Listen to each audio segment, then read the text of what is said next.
Okay, I admit it. For all the years I've been on this planet, I am still subject to attacks of naivete. And one of those attacks was when I gave credit to the idea that if Keir Starmer might not be entirely honourable, he was at least intelligent. How wrong can a girl be? I'm Granniopteryx. I'm on YouTube, Rumble, BitChute and Minds.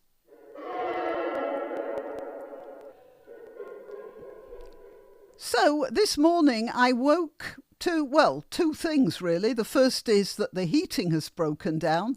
So we've got the electrician in. He's drilling into a wall right now. You might hear that. And the second thing was the news, which isn't really news at all, I suppose, that the inheritance tax revolt has prompted Starmer to modify the requirements. But they're not that marvellous. It says here, Starmer capitulates over inheritance tax raid. And it seems that his new inheritance tax rules could be changed to make it easier for those 80 and over to hand down their farm without incurring the 20% levy. So all they've done is relax the rules a bit if you're over 80. I don't know what he thinks that'll do. And here's the article from yesterday on Starmer, trying to look like, here, hang on a minute, there's a better picture, right? Trying to look like he knows something about the countryside. I wonder how much those boots cost. Actually, scratch that. If we know anything about Sir Keir, it's that the boots probably cost him nothing at all, which is sort of like the amount of knowledge he has about the countryside.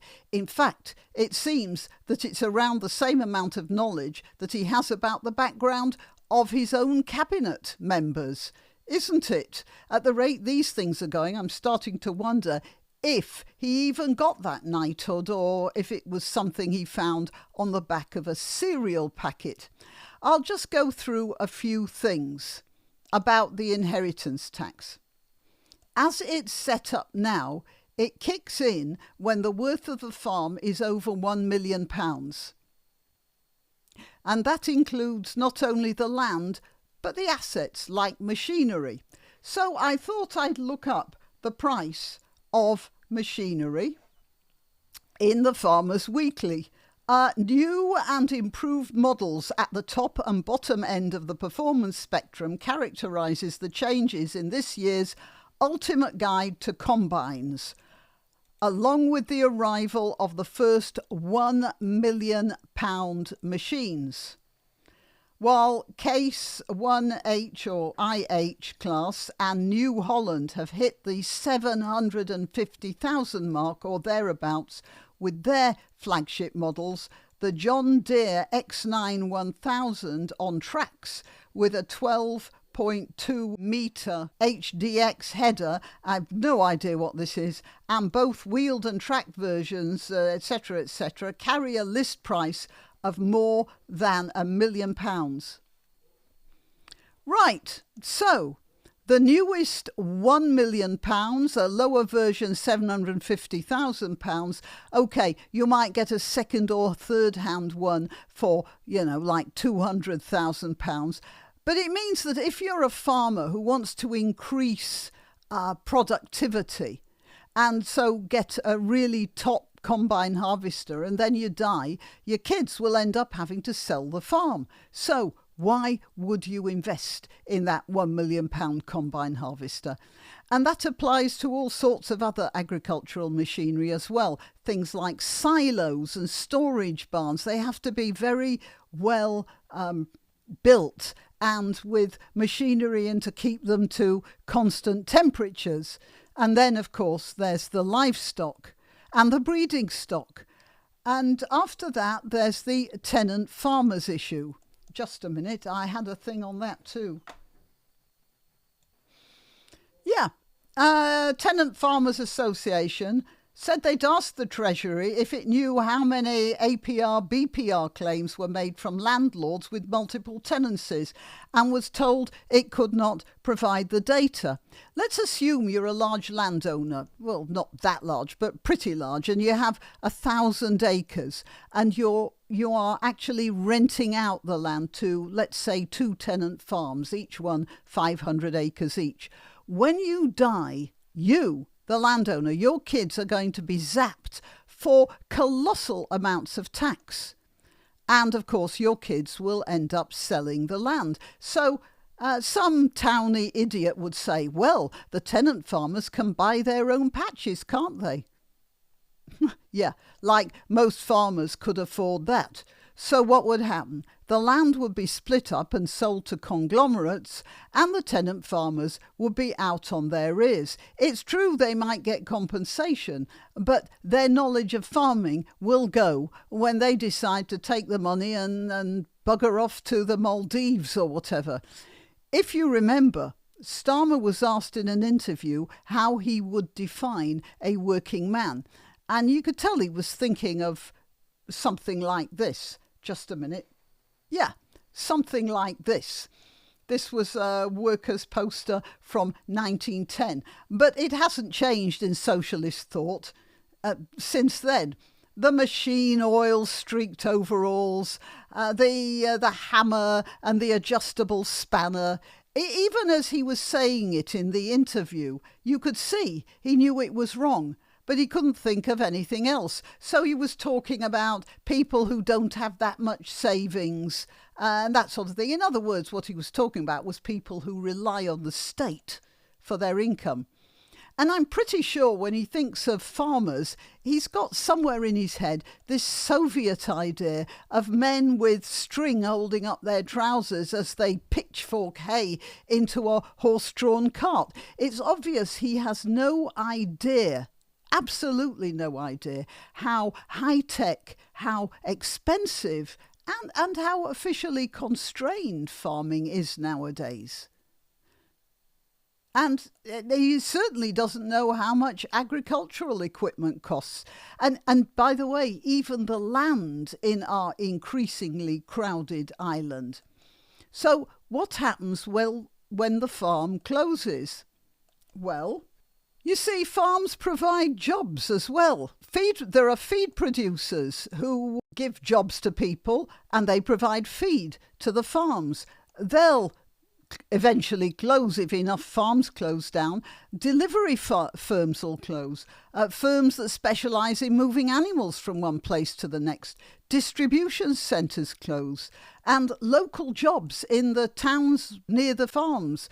Electrical engineers, plumbing engineers, casual labour, they'll all close down as well. What this tax will do is it'll cause a social upheaval probably equivalent to the land enclosures of the 16th and 17th centuries.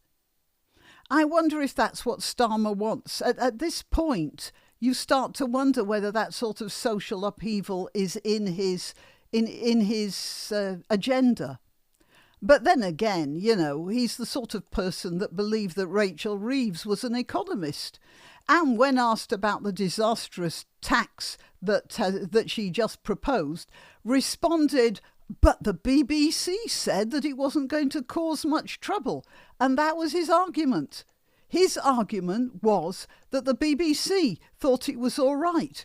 What he was referring to was an article published by BBC Verify. And this fellow here, Dan Nidal, a prepossessing looking character, isn't he? The BBC Verify unit used a Labour Party activist to back its analysis of government figures on the farm tax. He's a Labour activist.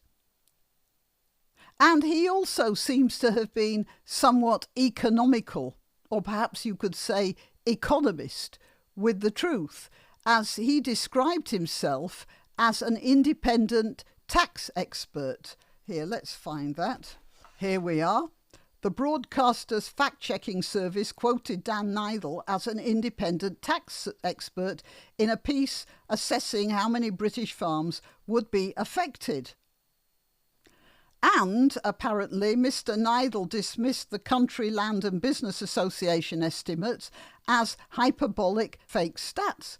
After his qualifications and the figures came under scrutiny, the original, the number of actual farms is likely to be below 500 per year, was amended, with Mr. Nidal's below 500 per year claim removed, and his title amended to not an independent tax expert, but to the founder of the Independent Tax Policy Associates, which is something else altogether, is it not? As for that assertion that it would be fewer than 500 farms, one wonders why they put the tax there in the first place, because when you have a small amount of people affected by a certain tax, it's often more expensive to administer that tax than what you get in returns.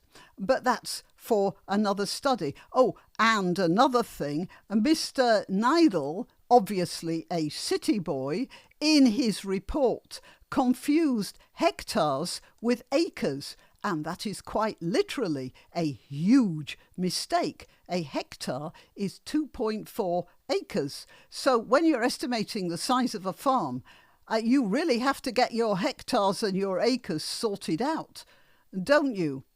And it's this guy, let's go back to him, this guy that Keir Starmer is relying on to prove his government knows what it's doing with regard to inheritance tax on farms. Quite frankly, and I've said this before, any inheritance tax is, in my opinion, just about the most immoral piece of government thievery I could think of. But then again, that's for another video. What we're talking about here is the total incompetence of that bunch of out-of-touch student anarchists that's in charge of our country right now. I'm just waiting for the tax on tea. That would be fun, wouldn't it? Till next time. You can help my channel by subscribing and clicking the notification bell. That's quite important. And by sharing if you're so inclined. Links to my other channels and to donation methods are in the description. But the best way you can help is simply by clicking like and notify. Thank you.